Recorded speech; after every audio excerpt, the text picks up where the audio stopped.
Folks, welcome to the little run through Beverly Hills with a bunch of questions and answers. And firstly, thank you so much for, I think it was like 1,000 questions, maybe more than that, across Instagram and Facebook. So thanks for that. Adam and I picked some which we think are good for everybody, and hopefully you enjoy them. So Adam, you want to fire away? Sure thing. All right, so let me explain why that picture or that piece of paper is brown. The reason it's brown is because I actually had a nicely printed one on white paper, and fortunately I took a photograph of it, but the Ferrari wouldn't start the other day. We went out and it got a flat battery. Stupid thing. Anyway, long story short, I called the roadside assistance and they very kindly vacuumed the car out, and they vacuumed my questions. So that's a photograph. Oh, I see. I can see it here now. It's a photograph. I did wonder that. I was like, this is very elegantly printed nice. out. What a waste of ink, right? Anyway, there you go. All right, so the first question is from Alberto Bonfanti, and he says, what is the most important skill that a businessman must have to be successful? The most important skill I find, and I think it's very important for anybody doing any form of business to completely understand, and when I say completely understand, I mean really understand and research what the person you're doing business wants, what they're looking for. Because if you don't know exactly what they're looking for, what chance have you got of doing business with them? So prepare yourself and really understand who you're dealing with, and from that point it makes your life a lot easier. So know your audience, basically. If you have I could have just said that. Know your audience, and would have been done. I like that. But I mean, if you're doing business to business, then you've got to know what the other business needs. But if you're selling a product, then there's no point in you selling a product that somebody isn't gonna be interested in buying, right? That's exactly right. That's exactly right. And have you found that people, in your experience, have come to you with business ideas who just have completely overlooked who they're actually selling to, and they've maybe made a product for themselves or a service? 99% of the time, right. Unfortunately, all meetings that are taken are wasted, right, because they don't know, they don't do their research, and it's all about having a base knowledge. Yeah. If you haven't got a base knowledge, why bother, you know? So people super excited about their own great idea, but actually when you drill down to it, there's no audience, there's no market. There's no market there. Yeah. Got you. Exactly. All right, Monica Sunshine says, do you believe... You should do the underscore things in there so that people know how to find them if they want to make a comment. Say, what a silly question, right?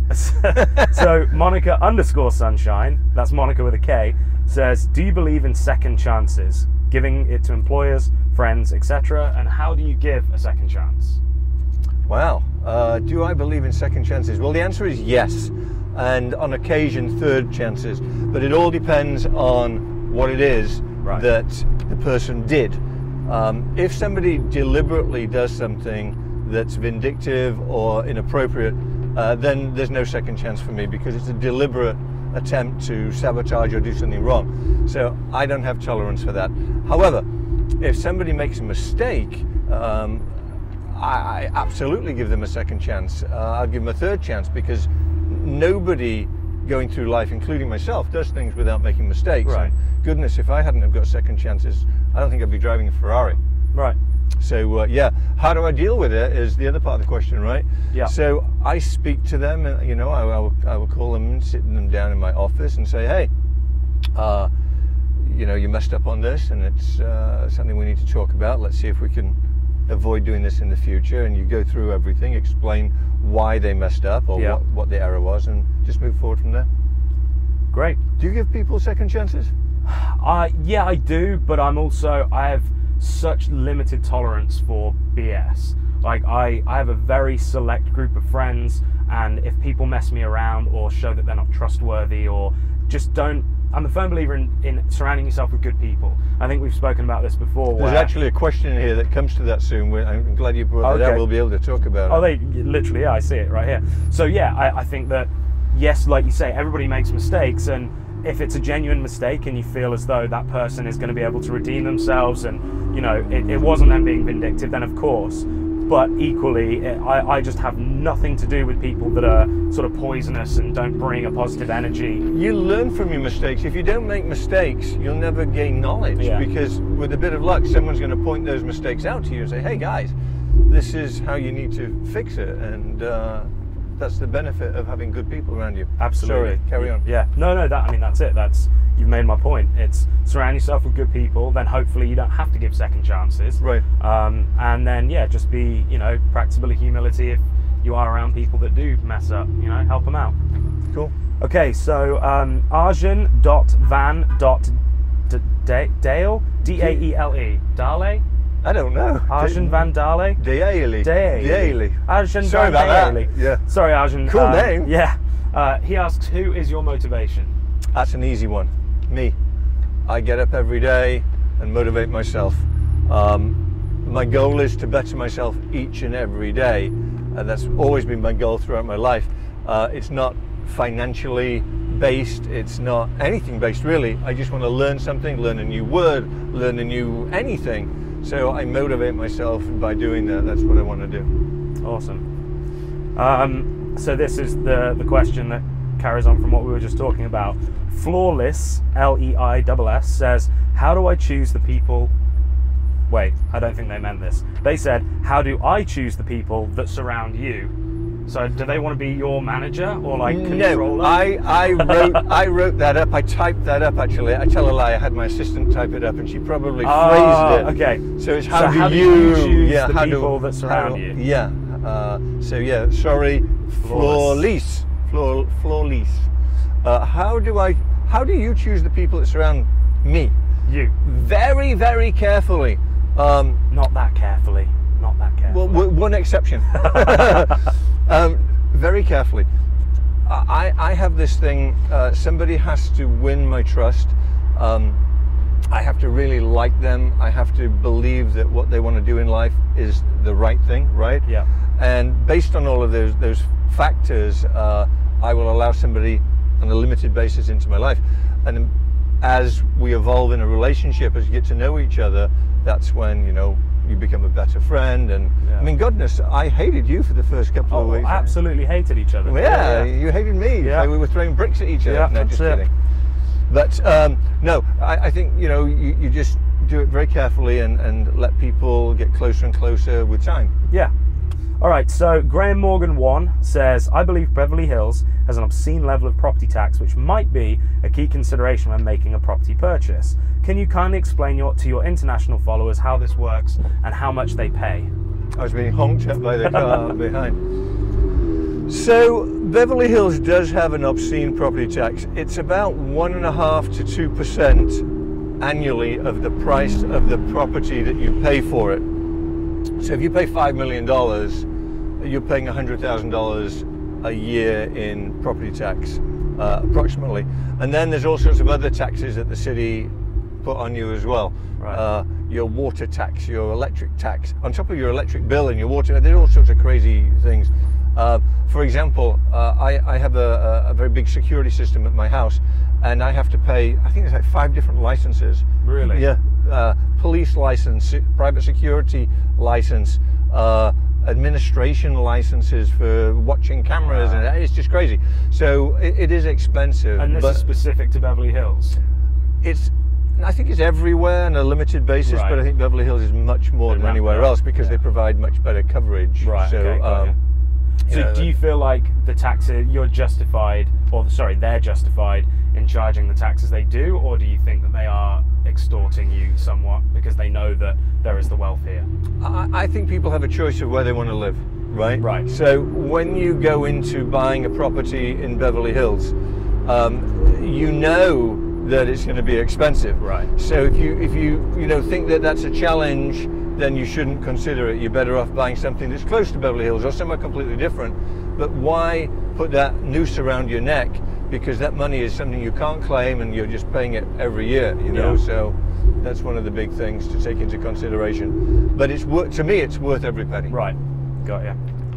Okay, so Samia _Aishani. Before you even ask any more questions. Yeah. Do you have some questions aimed at you? I do. You should probably have a couple of yours. Let me find one. Sorry, who were you reading there? Samir. Samir, I promise we will not forget about you. I promise. All right, so my questions. Let's see. Adam's not quite as prepared as me. I printed it out, made it all pretty. I've got a few here for you that I was going to ask you. Oh, okay, cool. So I'm just going through those. This is quite a good one. So Jordan Brown 1111 says, if you didn't know each other as you do now and had never met each other but saw each other's social media, what would your true opinions be on the other? Hashtag truth hurts sometimes. Oh, that's brilliant. Who's going first? You. I'll let you go first because then no, actually, I can tailor my answer. I've been doing a lot of talking. You go first, and then I'll tailor my answer. Okay. So if I just saw your social media, I would think that you were this over-the-top, flashy bachelor that's just living his life to the fullest, not really giving a damn about what other people think, who has the weirdest dress sense I've ever seen. It's pretty accurate. And do you know what? I would say that that's basically right. The only difference between seeing that and actually knowing you is that because I know you on a personal level, not just a social media presence level, I know what you're really like, and I know that you're actually, as well as you are flashy and all the rest of it, you're a very down-to-earth, humble guy, very trustworthy, and someone that I consider a genuine friend. So I think that you might get the impression that you're perhaps just a bit wacky and out there and shallow from social media, but you're really not at all. You have a lot of depth to you and a very fast Ferrari. Sorry, there was a car coming at me across the thing, So yeah, that's I would say that on a possessions level, it's pretty accurate.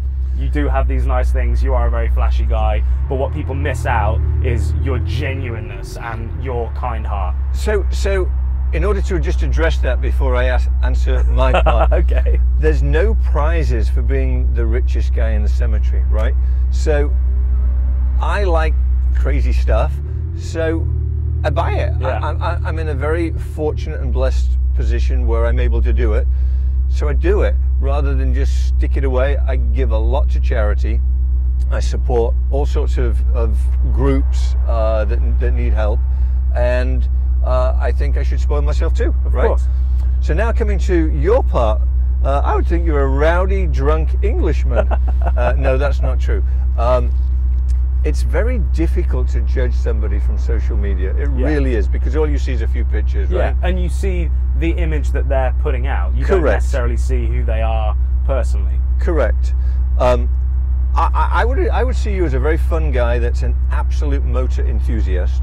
It takes a lot of guts to take a car and just rip it apart, throw out the seats, throw out the door panels, throw out everything basically, not care what it looks like, just to make it go fast and be a lot of fun. So I respect that. It's not my cup of tea, which in American means it's not my taste, but I totally respect that. Also knowing that you're British, because that's clear from your social media, gives me an instant connection. But I just think you're a really nice guy, a fun guy. Cool. Knowing you on a personal level, salt of the earth, you know, just a great guy, and can't say enough good things about you. And I'm about to get a ticket because this is a light that has cameras. Don't flashes. Hopefully they don't flash. No flashes. No flashes. I didn't see any. Yeah, maybe it's because it's daylight and they don't flash. Maybe. But anyways, the guy in front's fault. Yeah, that Camry. Okay. So actually there's one question that kind of leads on from that for you, which is, what are producer Michael's thoughts on your current Mercedes? Actually, I just want to let people know, we didn't get footage of this, but I took Michael in my car for the first time the other day. I gave him a lift from where we were to his car, and he hasn't been in it since the new seats went in and all the interior went out. And I won't go in it again. You should have seen him trying to get in this thing. He's like, shoehorns himself into the seat, and he's like, oh my god, I'm terrified, oh my god, and we're only driving like 25 miles per hour through Beverly Hills. It felt like 250 miles an hour. He's like, you've got no floor. I was like, we have got a floor, we just don't have mats or anything. doesn't know anything. He can't open a window. You can't even open the door. I had to ask him, how do you get out of the car? He has this tiny little bit of wire with a hook on it that you put your finger in, and when you pull it, it chops your finger, makes you bleed. No, I don't like his car. But I respect it, and I respect what he's doing to it. But no, I don't like his car. I can't wait till it's finished, and we should do a little track day. We'll do it. Just have fun, both cars on the track. Absolutely. I'll take you out in mine. And then but my hat is off to you for doing what you're doing, and it is fun. And it gets a lot of attention, probably gets more attention than this. It's just different, you know, it's just, I'm not doing it for any other reason. I'm not doing it to please anybody but myself, which you'll probably say, good job.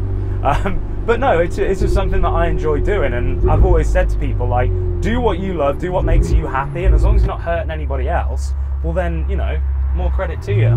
Good point. Okay, so next question then for you, Mr. Blakey, is from... That's Beyonce's house, by the way. That's the one that's... Oh, is this one they're doing all the work on? Yeah. Right here? Yeah, it's going to be Beyonce's house. Nice. Whoa! Did you hear? What was that? Did you hear that? It was like a bomb went off. It did sound like a bomb went off. I think somebody didn't like Beyonce's house. That's Playboy the Playboy Mansion directly in front. Okay, carry on. Okay, I have to slow down. There's a puddle. Don't want to wet the car. Samia Aishani says, is it easy for you to trust people? Samia. Samia. Samia. You said Shamia. I said Samia. I apologise. Samia. Samia. Samia. Samia Aishani says, is it easy for you to trust people, and do you rely on your gut feeling when meeting people? A great question. It's very difficult for me to trust people, and I do rely on my initial gut feeling. I enter into any meeting with anybody in the first time as just be cautious. And that doesn't mean that I don't trust people in general. It means that I'm cautious, because you never know, especially, you know, when you're successful, you never know what somebody wants when they come to you and meet with you. Right. So I'm cautious, but I think the first 3 or 4 minutes literally dictates everything. Is this person for real? Do they want something? It just shows up. But yes, I trust my gut feeling, and so far, so good. I've made a few mistakes, but not that many. Good. Fission252 says, as the saying goes, money can't buy you happiness. Do you feel that's true, or has your wealth bought you happiness? Money certainly doesn't buy you happiness, but it certainly helps you be happy. Money buys you possessions, and possessions can make you happy. Yeah. You have to set your life in accordance with what you want to do to be happy. Health is the most important thing. If you haven't got your health, it doesn't matter what you've got in the bank. I mean, nothing matters. So, you know, take care of yourself and make sure that whatever your successes are in life, make sure that you're healthy enough, if you can, to enjoy it. Yeah.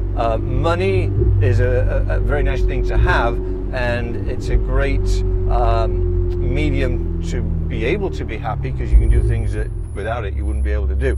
But it doesn't solely make you happy. Yeah, it's not the be all and end all. No. There's a lot of really unhappy millionaires out there. Oh, many, many, many. You need to tell me if it's clear to the right, because I can't see. It is not. You have a large head. It is. Thanks. I have tiny ears. That's what it is. I think it's, yeah, you really do. I never noticed that before. After this Mercedes, you're good. Thank you very much. Perfect.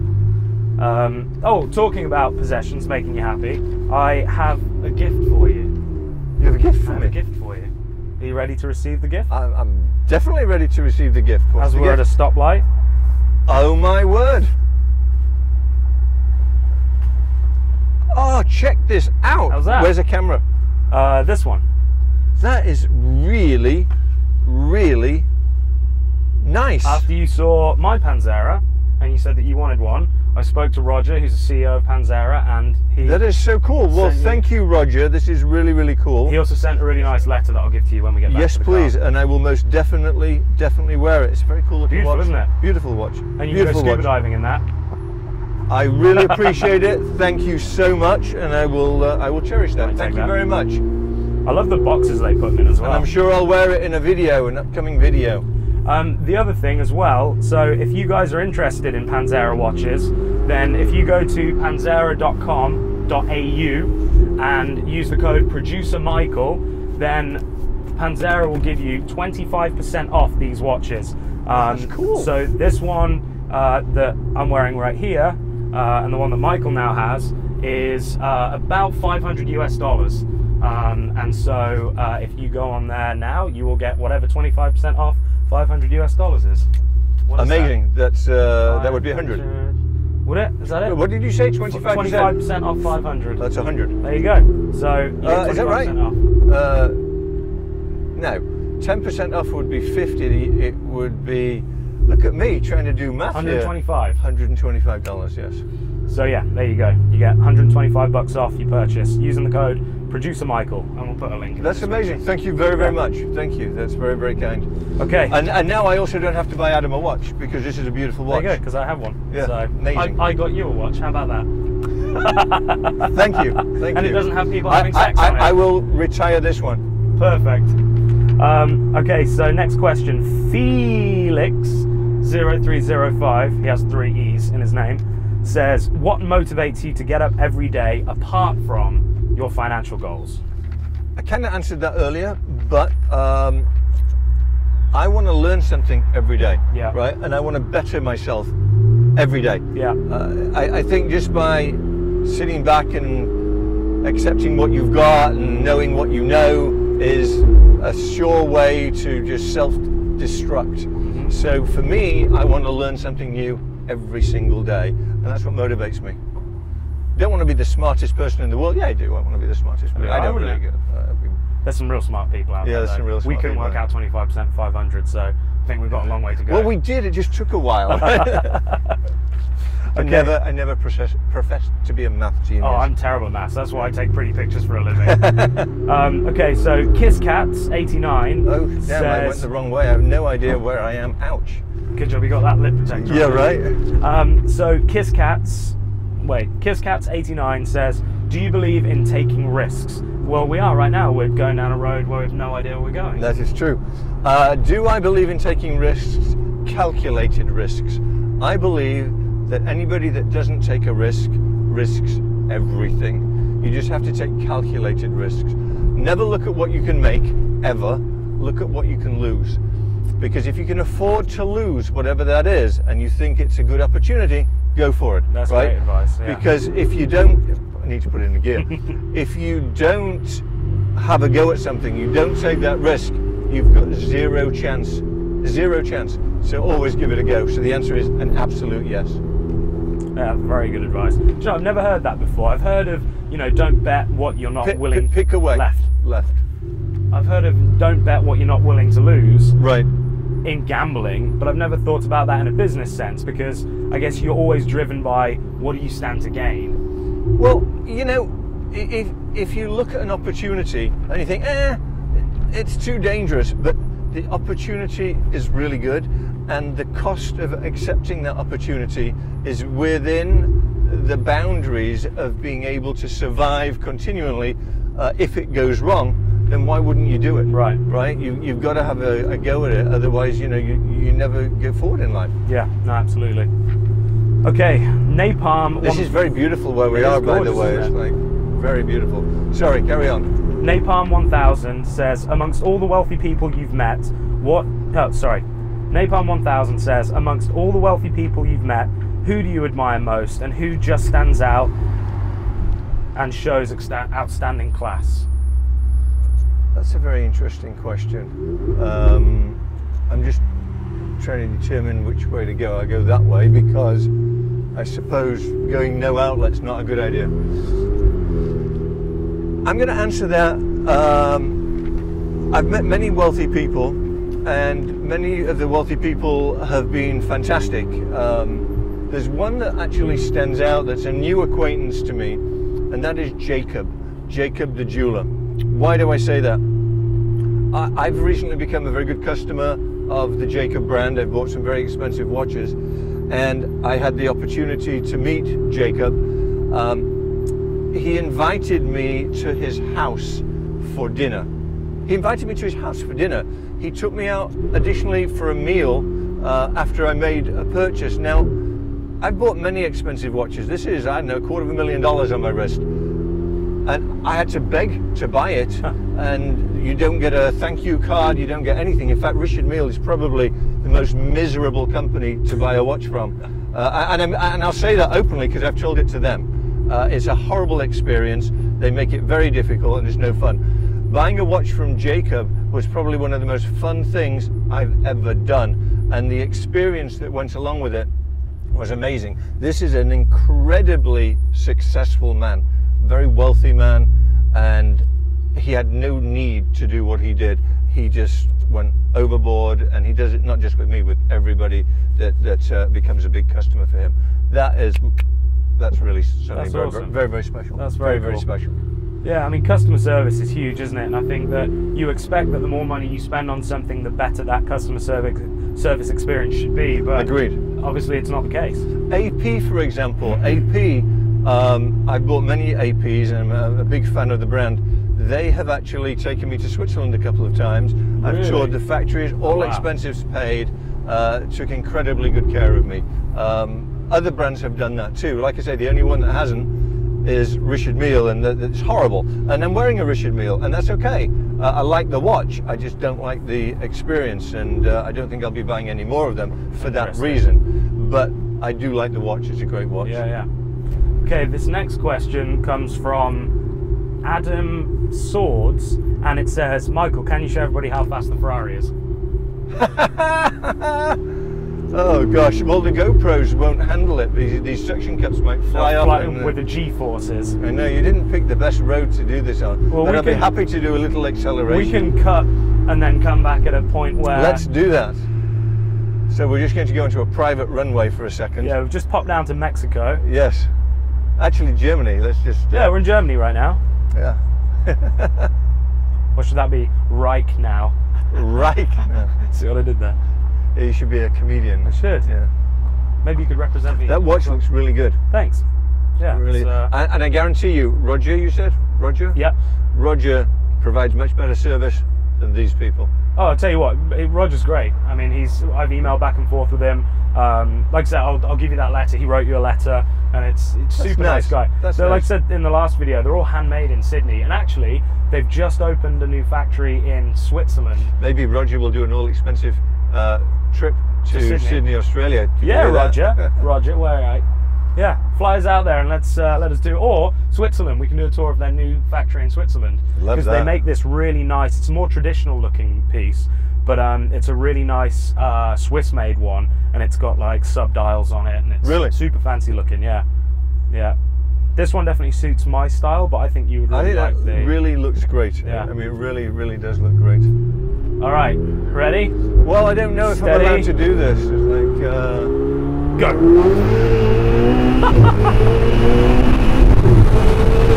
Well. Yes, beautiful.